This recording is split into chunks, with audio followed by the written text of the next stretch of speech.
La familia es una estructura social que genera vínculos por consanguinidad o afinidad. La familia nuclear se mantiene como la forma tradicional y regular por la cual los individuos se vinculan. Sin embargo, la reivindicación de los derechos civiles por parte de la población LGBTI ha permitido la constitución de otras formas familiares, como las homoparentales.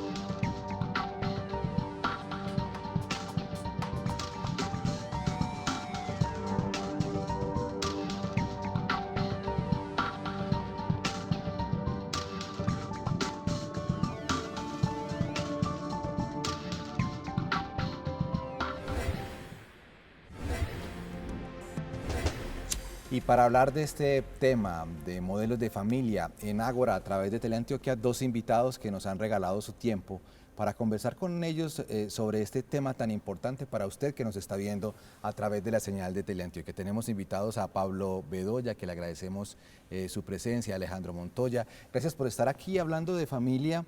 ¿Existe un modelo de familia? Definamos qué es familia, Alejandro. César, bueno, muchas gracias por la invitación. Familia, pues lo define, digamos, está la definición en la Constitución de Colombia, también está la definición en la Ley 1361, la 1857, es el núcleo fundamental de la sociedad, es la institución básica en la que se desarrolla cualquier sociedad. La misma pregunta, Pablo, ¿qué es familia?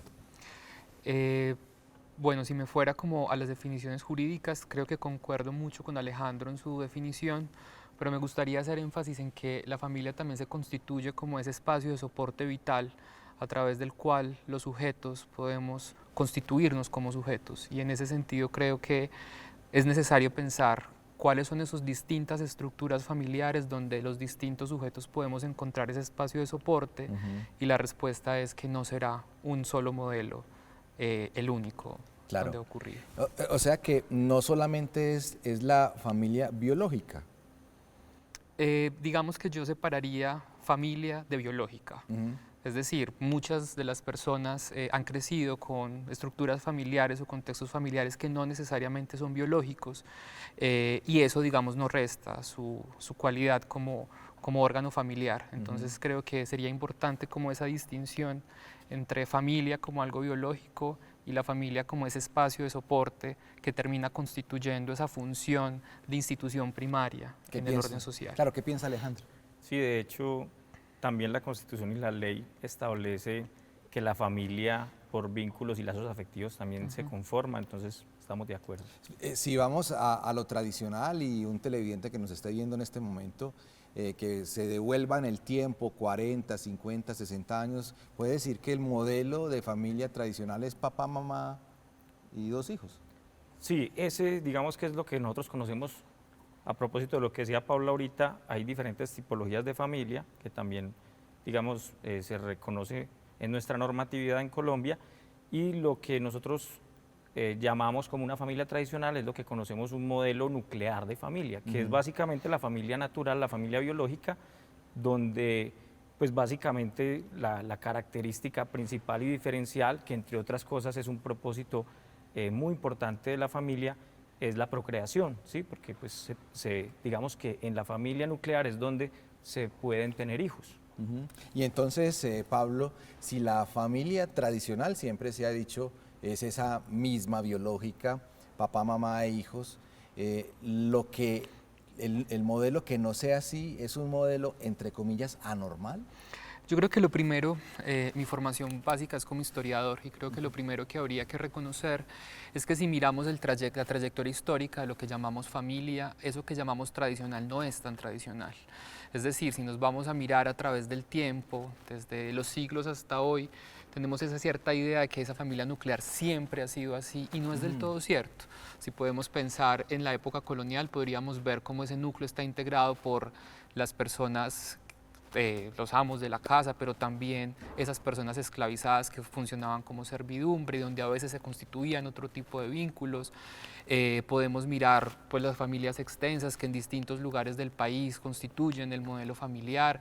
Podríamos mirar también los procesos de adopción, algunos legales, otros de maneras más informales, que nos permiten mostrar que si bien ha habido un modelo familiar que ha ocupado, que es como en el que se ha fijado y el que se ha promovido y que se considera como ese modelo tradicional, realmente históricamente podemos ver configuraciones familiares muy diversas que descolocan esa idea de que la familia nuclear es la única, o la que siempre ha existido, y que ahora es que vemos unas nuevas expresiones familiares. Tenemos que dar la vuelta y ver cómo a través de la historia han existido siempre esa multiplicidad de experiencias de configuración familiar. ¿Cuál sería el elemento que une a varias personas para convertirse en una familia?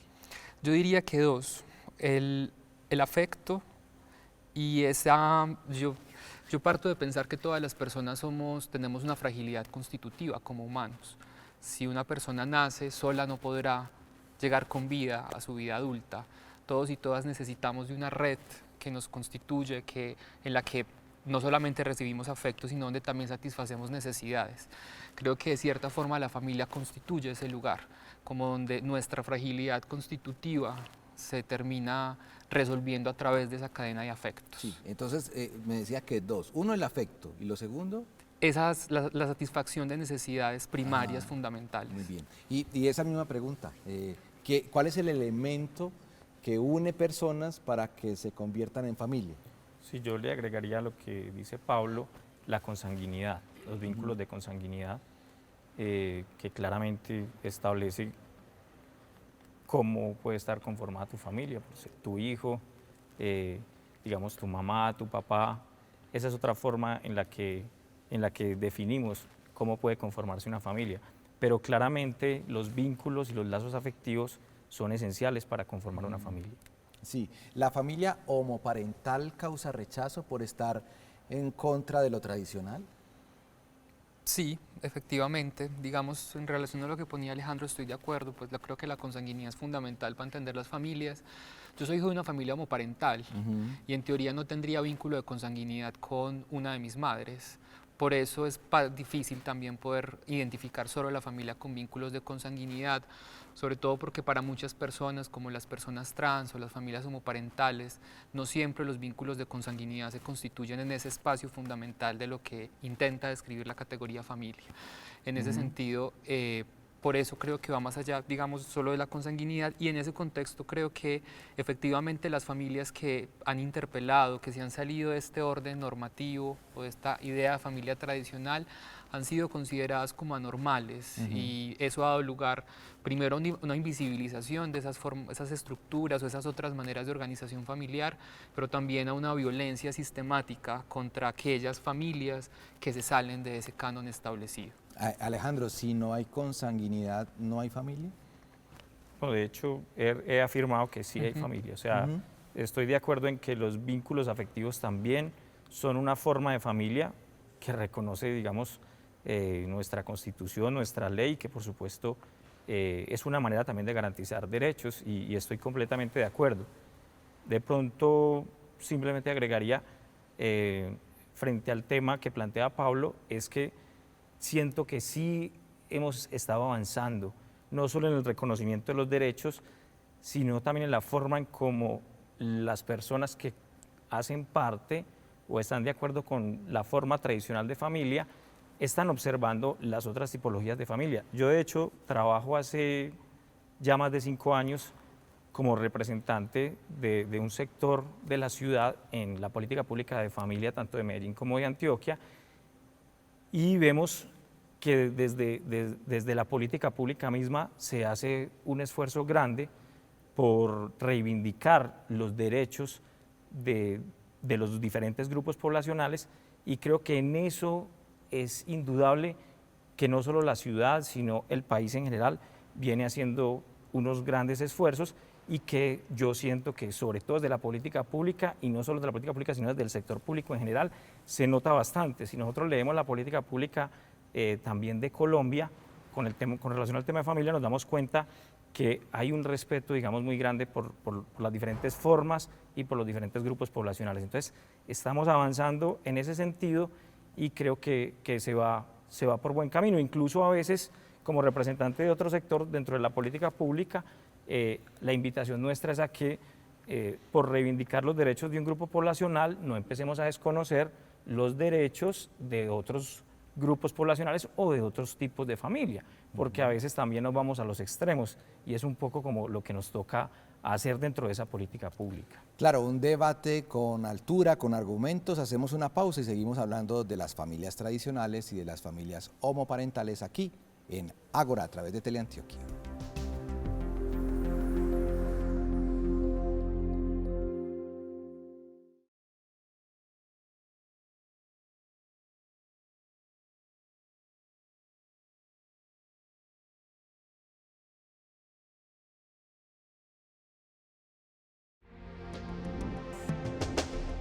Seguimos en Ágora a través de Teleantioquia hablando de los modelos de familia. Hablábamos de la familia tradicional, también de la familia homoparental. Y nos decía Pablo que viene de una familia homoparental y le quisiera preguntar sobre la cultura donde se ha movido tu familia. Si se presentaba el rechazo, qué pasa cuando vas al colegio, ¿está preparada esta sociedad para recibir, aceptar, entender a una familia como la tuya?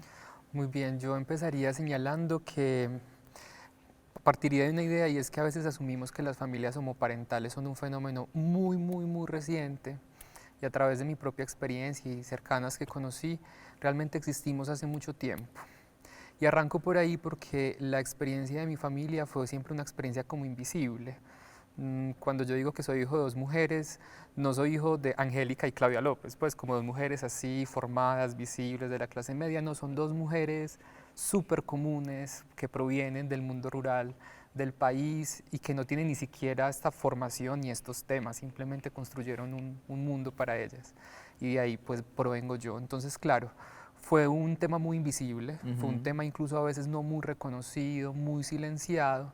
Eso permite que en mi infancia realmente no se sintiera una gran presión, digamos que yo sentí mucho más la presión por mi propia feminidad y pues mi propio proceso. Yo también soy un chico gay en principio, y pues no tuve que vivir muchas de esas cosas porque no era visible. Creo que fue mucho más grande que, digamos, me apropio de ese lugar. Entonces, sin embargo, creo que logro percibir mucha homofobia que iba dirigida hacia ellas y no hacia mí, y que de alguna forma me rebotaba, pero también debo admitir que las familias de hoy tienen un reto distinto, porque como es mucho más visible, hoy estamos haciendo un programa en Teleantioquia sobre este tema. Cuando yo crecí eso no pasaba, y en ese sentido pues toca empezar a desarrollar acciones para pues, no solo visibilizarlo, sino darle un lugar, porque efectivamente se están generando violencias contra personas, familias homoparentales y personas que provienen de ellas.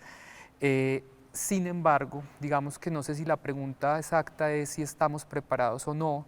Hay muchas cosas para las cuales nuestras sociedades quizás no están en principio preparadas, pero esa transformación es necesaria, fundamentalmente porque no es algo que vaya a pasar a futuro, no es algo que va a pasar, es algo que ya existe, ya estamos aquí, y en ese sentido pues ya tenemos que estar preparados porque ya existimos. Así que digamos que no es algo que nos tocará resolver después, es algo que ya necesita esa resolución. Y en ese mismo sentido, entonces, lo estamos resolviendo bien, estamos recibiendo como sociedad a estas familias con respeto, aceptando la diferencia.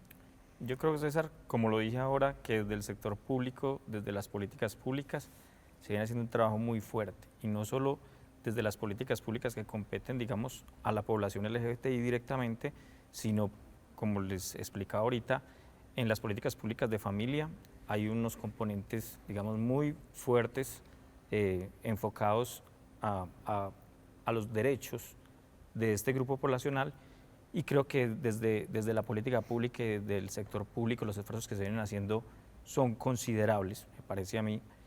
Y yo creo que como sociedad debemos avanzar mucho más en el respeto, no solo por las familias homoparentales, sino en general este COVID y esta pandemia nos ha presentado unos índices muy altos de violencia intrafamiliar, independiente de la conformación y de la tipología de familia. Entonces yo creo que hay un problema, digamos, histórico en nuestra sociedad en Colombia con el tema de la violencia. Y más allá también de lo que explicaba Pablo, de que seguramente ellos como un grupo, digamos, poblacional, aparte, digamos, no aparte, porque bien le explicó él que hacen parte, digamos, obviamente han estado históricamente en nuestra sociedad, pero tal vez minoritario, por llamarlo de otra forma, se pueden sentir de pronto más tal vez esa violencia o tal vez ese rechazo. Pero la verdad es que violencia estamos sufriendo, digamos, en esta sociedad, y el llamado y la invitación que particularmente yo hago es al respeto por las diferencias, al respeto por los diferentes grupos poblacionales, al respeto en general entre nosotros como sociedad. Somos hermanos, independiente del sexo, la raza, la creencia, en fin, debemos respetarnos, ese es el llamado. Pero hay unas religiones, unos sectores, unos grupos que siguen mirando a la familia homoparental con esos mismos ojos de los que hablaba ahorita Pablo, entre comillas, esa familia es rara, esa familia no es normal. Yo creo que, y un poco como redundando en la invitación que hago, yo creo que hoy los prejuicios vienen de parte y parte. También se está prejuiciando y se está mirando con mucho prejuicio digamos, a las personas que profesan una fe cualquiera, y especialmente en este caso la fe cristiana. Entonces hay un prejuicio de que el que tiene una fe cristiana de por sí ya está en contra de una familia homoparental o de cierto tipo de personas, y yo creo que eso es falso. Es decir, nosotros como sociedad no debemos caer en los prejuicios, debemos, como te digo, la mejor invitación que podemos tener es a respetarnos, y en el respeto vamos a encontrar, yo creo, un espacio para todos. Colombia es un país diverso, demasiado grande, con gente hermosa, y todos cabemos en este país. Yo pienso que lo que debemos hacer es respetarnos y no caer en prejuicios, ni de un lado ni del otro. Y yo te lo digo porque particularmente he sufrido el prejuicio como cristiano y como representante de los cristianos en políticas públicas que tienen relacionamiento con otros grupos poblacionales. Hay prejuicio también de parte incluso de la institucionalidad misma. Hay un prejuicio que, no, estos son religiosos, estos son cristianos, estos son de fe, estos rechazan o no están de acuerdo. No, yo creo que debemos dejar de lado los prejuicios y debemos saber que nuestra Constitución es amplia, que nuestro país es un país libre y que cada ser humano se le debe garantizar esa libertad de decisión, tanto para vivir su vida en plenitud, respetando la Constitución y la ley, y también para creer, porque no podemos volvernos ahora perseguidores de la gente que cree, que tiene una fe cristiana. Ese es. Pablo, ¿has sentido los prejuicios? ¿Son prejuicios o...?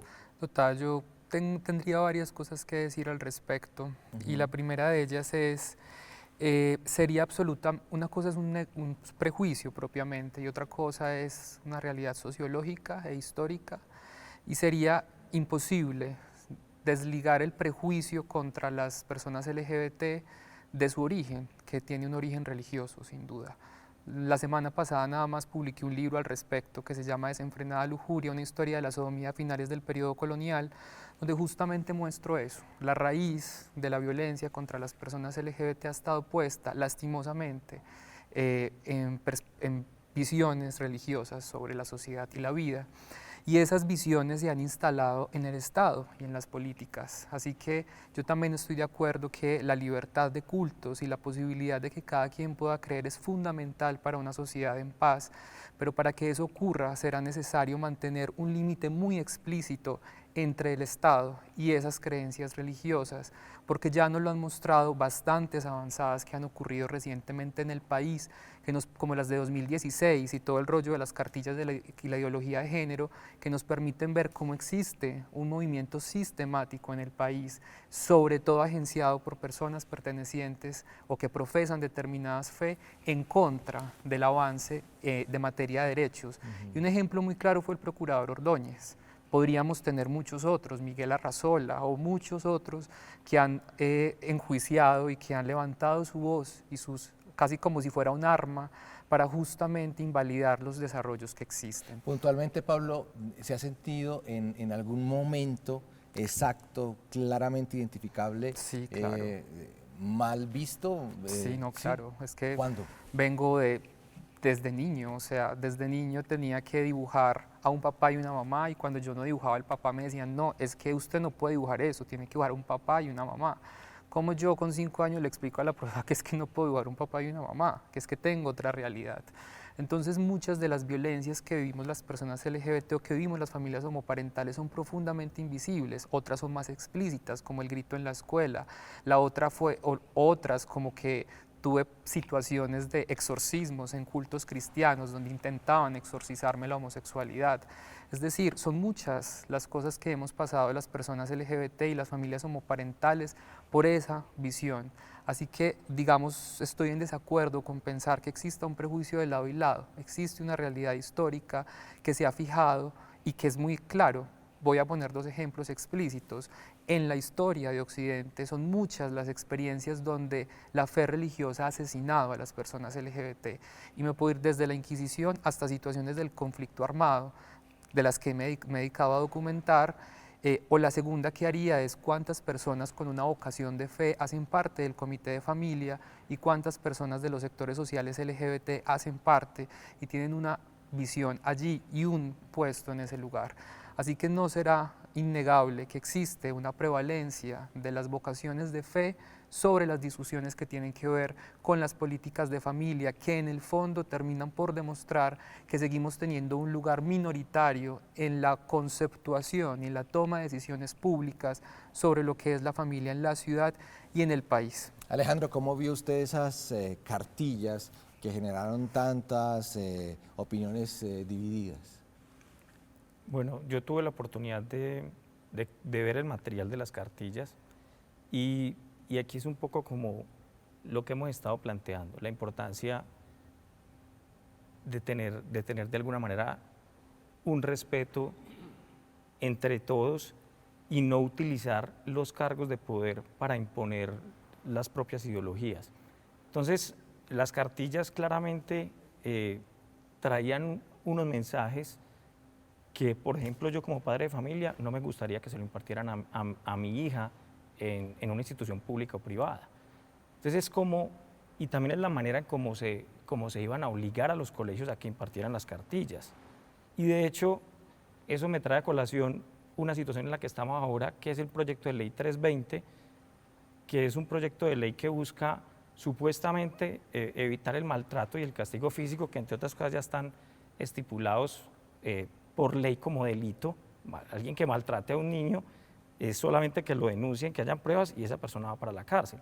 Pero en el fondo realmente hemos tenido la oportunidad de revisar el detalle de este proyecto de ley y lo que nos encontramos dentro de ese proyecto de ley es que proponen unas escuelas de padres que lo que buscan es básicamente imponer un modelo único de educación y de formación para educar y disciplinar a los hijos. Y un poco también lo mencionaba Pablo ahorita, y es el tema de las jurisdicciones, ¿sí? ¿Hasta qué punto la jurisdicción del Estado debe entrometerse en la jurisdicción de la familia? ¿Hasta qué punto el Estado va a decirnos a nosotros los padres cómo nosotros debemos educar y criar a nuestros hijos? Siempre y cuando un padre cumpla la ley, no tienen por qué el Estado imponer una forma única de educar y de formar a los hijos. Y las cartillas básicamente constituían una imposición dentro del marco del Estado a la libertad de los padres para educar a sus hijos. ¿Está de acuerdo con eso? No, claro que no. Yo también soy padre de familia de un niño de 13 años, del cual me encargo de criar y paternar. Y pues también considero desde mi lugar como padre que también espera la mejor formación para su hijo, que yo quiero que mi hijo forme una mentalidad amplia que reconoce la diversidad de experiencias. Yo creo que lo que buscaban hacer esas cartillas, como lo que buscan hacer mucho de lo que se hace hoy, no es adoctrinar que existe una única forma de existir. Por el contrario, lo que busca es desimponer esa idea de que solo hay una visión de familia única y posible, y que desde la escuela se empiece a discutir, a reconocer y a visibilizar que existen distintas visiones de familia. Mi hijo también tiene que poder escuchar en la escuela que su familia, que la de sus abuelas, existe. Ajá. Mi hijo, yo también tenía que haber recibido en la escuela, no de mi profesora diciéndome que tenía que dibujar un hombre y una mujer, sino que tenía que recibir de esa profesora o de ese profesor una visión más amplia que incluso permitiera reconocerme a mí mismo dentro de eso que se enseñaba. En ese sentido, creo que si nos paramos realmente como en el bienestar del niño y la niña, borrar, como históricamente se ha hecho, la diversidad existente en las familias, justamente puede en el largo plazo ser mucho más o ser mucho peor para él. Primero porque quizás nunca sabemos cuáles de esos niños y esas niñas luego van a constituir una orientación sexual, una identidad de género distinta a la que se ha enseñado. Segundo, porque nunca sabemos dentro de esos niños y niñas quiénes están habitando con la diversidad y necesitan poderse reconocer, que no nos pase como a nosotros que después pues que pudimos reconocerlo. Y tres, pues porque fundamentalmente la escuela tiene que aportar para constituir una sociedad donde podamos efectivamente convivir. Entonces hay un pequeño problema, digamos, una gran contradicción en que asumamos que necesitamos formar para la diferencia, pero que digamos que en las escuelas no se puede hablar de la diferencia. No, pues justamente los espacios escolares, familiares, todos los espacios de sociabilidad y de educación necesitan recibir toda esa diversidad de miradas para que nuestros niños y niñas comprendan que somos una sociedad diversa y que todos y todas tenemos el mismo derecho de estar en dignidad. Desde el punto de vista de formación, desde el punto de vista de educación, ¿qué se sueña Pablo para su hijo? Me sueño un mundo sin violencias, donde él pueda tomar las mejores decisiones para constituirse como sujeto, siempre en relación con los límites de otros y otras. Sí, ¿y estamos muy lejos de ese ideal?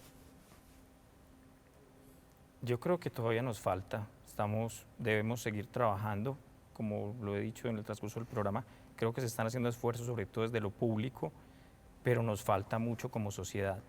Yo en lo personal también he tenido la oportunidad, tengo una hija de 10 años, y yo he tenido la oportunidad de explicarle cómo están conformadas las familias. Y también le he enseñado a mi hija que hay familias conformadas por personas del mismo sexo. Y la he invitado a que se debe respetar esa conformación, esa decisión de esas dos personas de conformar un hogar o una familia. Y de pronto, volviendo un poco como al tema que me gusta hacer la claridad, no es que no, en el caso mío, tampoco quiero hablar pues a nombre de otras personas, sino en lo personal, que soy un hombre de fe, que trabajo, digamos, en la esfera de lo público a favor y defendiendo también de alguna manera la familia tradicional. Cuando hemos estado en diferentes espacios trabajando por este proceso, lo que invitamos es a que se eduque en el respeto a la diferencia, pero por ejemplo, por mencionar algo con relación a la cartilla decías que no se nace hombre, no se nace mujer, se llega a hacerlo. Frases como esas con las que yo, como te digo, como papá, yo no estoy de acuerdo que le enseñen eso a mi hijo en una institución educativa, porque yo puedo explicarle cómo puedo respetar la diferencia desde la identidad que yo quiero transmitirle a mi hijo. Yo no quiero que otra persona le transmita otro tipo de identidad. Ahora, si mi hijo o mi hija en un momento determinado toma una decisión en lo personal, siempre seré respetuoso de esa decisión, pero no quiero que nadie diferente a mí, o si lo van a hacer, que lo hagan, digamos, con el mayor respeto o con mi consentimiento como padre de explicarle y de introducirlo en estos temas de diferencia. Esos, por mencionarte solo algunas de las cosas que traía la cartilla con las que como padre de familia no estoy de acuerdo.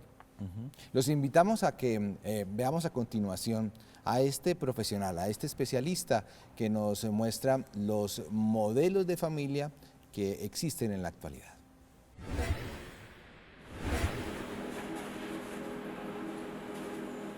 Tendríamos que definir que la familia es una construcción social que surge con la aparición de la propiedad privada.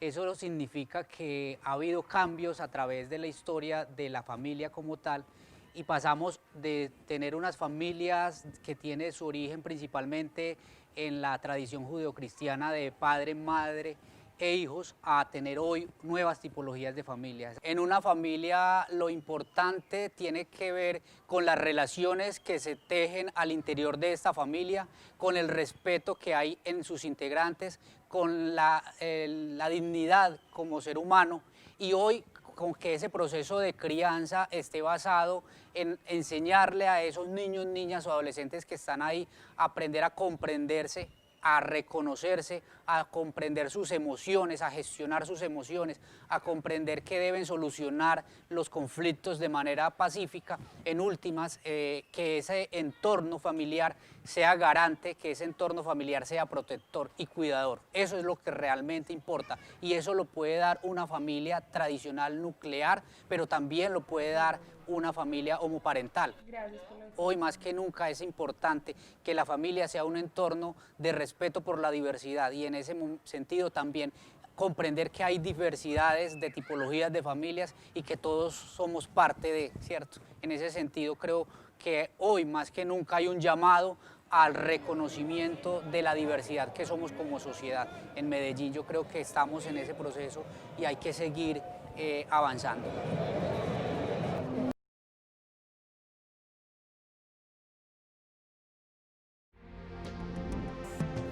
A través de Teleantioquia continuamos en Ágora. Alejandro, una pregunta. ¿La familia esa tradicional que uno dibujaba, papá, mamá e hijo, cada vez es más difícil encontrarla, ¿cierto? Correcto. ¿Por qué? Bueno, hay muchos factores. Se calcula, eso ha sido muy difícil de identificar en cifras, pero se calcula que estamos alrededor del 30% del total de la población como familia nuclear.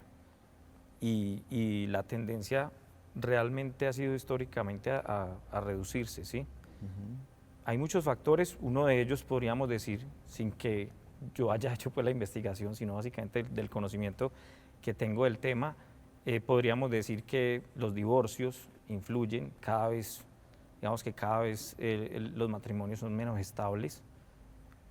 Hay una tendencia, y eso sí tiene pues unas cifras probadas, cada año hay mayor tendencia a la separación, al divorcio de las parejas nucleares y tradicionales.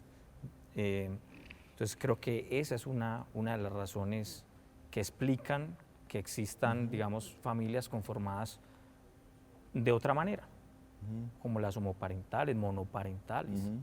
Muy bien, para ir dando claridad en los conceptos, Pablo, ¿cuál es la diferencia entre sexo y género?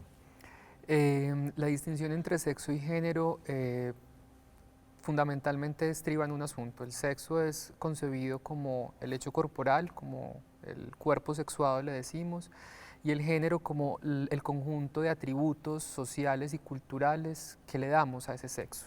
Entonces podemos ver cómo lo que llamamos los hombres, un cuerpo con pene, puede ser interpretado en una sociedad muy distinto a otro. En esta sociedad se considera que un hombre puede usar falda, mientras en esta no. En esta sociedad se considera que ese hombre debe ser recolector, mientras en esta que debe ser cazador. Y justamente la distinción entre sexo y género surge primero de la psiquiatría y la psicología, luego de la antropología y las ciencias sociales, justo para mostrar eso, que realmente la diferencia sexual anatómica no me permite explicar esas diferencias culturales de las formas en las que cada sociedad le atribuye a eso unos significados. Entonces, no sé, podríamos darnos cuenta cómo hoy el rosado lo asociamos a las mujeres, cuando en el siglo XVI, XVII, XVIII el rosado se podría considerar supremamente viril. Entonces, esa distinción de sexo y género lo que nos permite es eso, como, mire, una cosa es el cuerpo sexuado, un cuerpo con pene, un cuerpo con una vagina, con ciertos atributos físicos, y otra cosa es el lugar social que le damos a ese cuerpo, cómo interpretamos lo que se considera femenino y masculino, y que, como insisto, tiene dos asuntos muy importantes: varía en el tiempo, o sea, no es estable a través del tiempo, y varía según los distintos contextos culturales.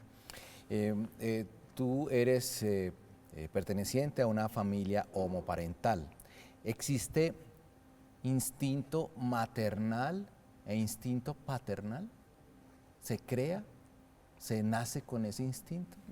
Yo creo que, es decir, si yo afirmara que ese instinto preexiste, negaría a las familias de adopción, porque entonces asumiría que ahí no existe ese instinto, porque no hay un vínculo de consanguinidad. Yo no creo que los vínculos de consanguinidad determinen ese tipo de relaciones. Yo creo que se pueden construir relaciones de cuidado y relaciones de profunda, donde un cuerpo cuida de otro, como ocurre en la relación de un padre y un hijo, sin que eso pase por una suerte de instinto natural que está biológicamente determinado y consanguíneamente establecido. Un televidente que llegue a la sintonía de Teleantioquia y que nos vea en Ágora, quisiera hacerse una pregunta y se la quiero trasladar. ¿Pablo tiene dos mamás? Sí. Sí. Sí, yo tengo dos mamás. ¿Así es? ¿Así lo ves? Sí, así lo veo. ¿Y así también lo acepta la sociedad? ¿Pablo tiene dos mamás? Pues yo no me he hecho esa pregunta, pero yo respeto, me imagino que si Paulo tuvo dos mujeres que lo educaron y lo formaron y él las considera sus mamás, es decir, no le veo ningún problema a eso. Sí. ¿Y la figura paterna? Que también se hace mucho esa pregunta, que en la familia todo hijo debe tener la figura de la mamá que le brinda afecto y la familia y la figura del papá que le va brindando otros elementos a la formación del hijo. Yo te diría que esa pregunta me ha venido siempre de afuera, Sí. pero nunca de adentro. Ajá. Es decir, yo tengo mis dos mamás, ahí se resuelve el mundo, en ellas dos han ocupado lugares, a veces una ha tenido más, me ha enseñado cosas que se asocian a la masculinidad, otra a la feminidad. Es decir, para mí la figura de un padre nunca ha sido ni necesaria, ni he sentido esa ausencia, ni siquiera es una preocupación que me pasa por la cabeza, porque yo tengo a mis dos mamás y con ello me ha bastado. ¿Y ese mismo pensamiento se lo trasladas a tu hijo? Sí, Alejo, mi hijo es como la muestra de que la educación es la salida. Para Alejandro estos asuntos podría explicártelos casi igual que yo en este momento, tiene súper clara su estructura, la ama, la abraza y se siente profundamente orgullosa de ella. También porque a través de ella también es posible imaginar no solo asuntos que tienen que ver con la homoparentalidad, con el género, con la sexualidad, sino, insisto, con una visión más amplia de una sociedad donde podamos vivir juntos y juntas en medio de profundas diferencias que tenemos en nuestras experiencias, en nuestras familias. Así que yo les cuento que aunque hay asuntos muy particulares que he aprendido en mi experiencia como un hijo de una familia homoparental, como entender el mundo de otras maneras, también creo que tengo un montón de historias y relatos de los más normales, porque mis mamás son dos mujeres comunes y corrientes. Así que tengo un montón de historias iguales como las que cualquiera podría tener con su madre o con su padre hetero. Y Alejandro desde el principio ha dicho en este programa que el ideal es ese respeto. Y programas como estos nos llevan a entender que la diferencia es la que nos permitirá seguir adelante. Completamente de acuerdo. Y por ejemplo, frente al tema del instinto maternal y paternal que me gustaría opinar, el instinto está muy relacionado con la acción animal, ¿sí? De los animales. Y yo creo que los seres humanos nos diferenciamos de los animales no solo en la capacidad racional, sino también en la capacidad de transmitir sentimientos, emociones y obviamente entre ellos el amor, ¿sí? Entonces yo creo que hablar de alguna manera de instinto en la relación humana, en familia, para mí no es lo correcto. Muy bien, vamos a ver a continuación dos historias. una historia de una familia tradicional y la historia de una familia homoparental. ¿O a dónde hay que llevarlos? Pasamos a dejarlo allá en el colegio. Mi núcleo familiar es mi esposo, la cabeza del hogar. Tengo una hija mayor de 18 años y una niña de 8 años. La familia para mí es un grupo de personas que se aman y que tenemos un proyecto de vida juntos, que nos estamos construyendo cotidianamente y que todos buscamos el bien común, que es la felicidad y estar todos bien. Sí, sí, sí, no, no, no. En la época del chicharrón mataron a Don Simón, por allí pasó un caballo. Esta familia es maravillosa, es soñada, es magnífica porque es muy sentimental y es muy desde las vísceras. Nosotros sentimos todo desde adentro y no permitimos que la otra esté mal o esté triste o que no pueda resolver su situación. A veces uno tiende a apartarse y no permitimos eso. Esta familia es genial porque todo lo hace junta. Siempre lo hacemos así, con tenacidad, con amor, superando las adversidades y de eso se trata. Somos resilientes porque aunque nos caemos, aunque fallamos, aunque no somos perfectos, seguimos el siguiente paso, seguimos retomando nuestras vidas y tratando de hacer todos los días mejor.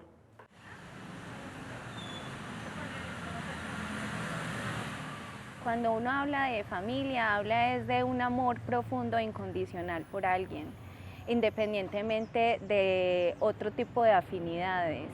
Es un amor incondicional. No solamente porque tengo mis hijos biológicos, no, porque por ejemplo puedo adoptar, nos pueden dar una niña X familia, entonces no, para mí no lo determina la biología solamente, no. No tiene nada que ver con el sexo, ni con el linaje o el lazo sanguíneo.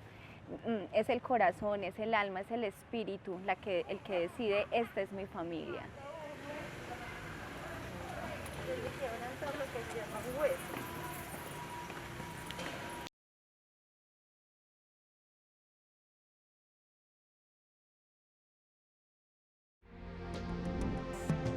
Los modelos de familia, el tema que hemos estructurado durante este espacio Ágora a través de Teleantioquia.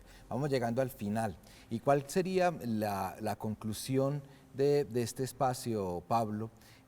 Primero, rescatando algo que dijo usted desde el principio, que el afecto es lo que une a unas personas para construir una familia. El afecto, el amor. ¿Cuál sería la conclusión de este programa? Yo empezaría reivindicando quizás algo que ya señalé, y es que es una invitación a todos y todas las personas que están viendo el programa, a que la discusión sobre las familias homoparentales o sobre las personas con orientaciones sexuales o identidades de género distintas a las que nos han enseñado, no es un proyecto a futuro, no es como algo que va a pasar después, no es una moda de ahora, es una realidad que hemos tenido en las narices, que seguro todos y todas tenemos historias familiares, la mayoría de ellas invisibilizadas, ocultas, de personas que quizás incluso tuvieron que estar solas porque sus familias fueron el órgano expulsor. En ese sentido, pues invitar a reconocer eso, que ya existe esta diversidad y que si realmente consideramos la familia como la institución central del ordenamiento social, tenemos que hacer de esas familias realmente un espacio que acoja y que no haga lo que ha venido haciendo, y es expulsando a las personas, violentando a quien es distinto, y pues realmente entonces ocupar ese lugar de ser una red de afectos que acoge, que abraza y que soporta eso que nombro como nuestra fragilidad constitutiva. Ese sería entonces el ideal de familia. Sí. Una red de afectos. Sí, y en ese sentido consideraría pues que en principio las familias donde nacemos tienen, digamos, esa, si se quiere, obligación de constituirse como ese espacio seguro, amable, afectivo, donde podamos construirnos, pero también la posibilidad de reconocer que cuando las familias no terminan por ocupar ese lugar, también tenemos que darnos discusiones políticas para que el Estado proteja y reconozca otras formas de organización familiar, muchas de ellas producto de eso, de personas que al ser expulsadas de sus familias, pensemos en personas trans, el primer órgano expulsor de las personas trans son las familias, y en ese sentido, pues muchas veces lo que hacen las personas expulsadas es construir una red de afectos, familias alternativas en las cuales poder suplir ese afecto y esas necesidades fundamentales que nos constituyen. Así que creo que esa sería mi invitación. ¿Cuál sería su conclusión, Alejandro, hablando de ese ideal de familia de hoy? Bueno, yo coincido en que hablar de ideal de familia es hablar de un entorno protector, de una institución que protege a sus miembros, que los ama, que los protege, que les provee amor, todo lo que necesita una persona para tener calidad de vida. Entonces, en eso coincido y me reafirmo en el llamado que hice desde el principio, y es a que nos respetemos, a que identifiquemos que Colombia es un país libre con una constitución que nos ofrece las garantías suficientes para proteger nuestros derechos, y para yo reconocer a Pablo con su diferencia, con todas las diferencias que nosotros tenemos en lo personal, en la identidad, yo debo respetarlo. Es la manera de hacerlo. Yo no creo que sea a través de imponer ideologías, o que sea a través de pensar igual que vayamos a encontrar la solución a nuestra problemática, ¿sí? Yo creo que está bien que pensemos diferente, de eso se trata, y lo que debemos hacer es respetarnos en medio de todas las diferencias que podamos tener. Ese es el llamado. Aceptando la diferencia, entendiendo al otro, sí, es el llamado que hace Alejandro. Pues queremos agradecerle a Pablo y Alejandro por venir a nuestro espacio en el día de hoy, y Ágora continúa en su hogar. ¿Qué sigue ahora? Después de escuchar los argumentos de Pablo, después de escuchar los argumentos de Alejandro, pues este debate con altura, respetando la diferencia, continúa en su hogar para que también vaya formando su propio criterio. Gracias por estar en sintonía de Ágora a través de Teleantioquia, que emociona.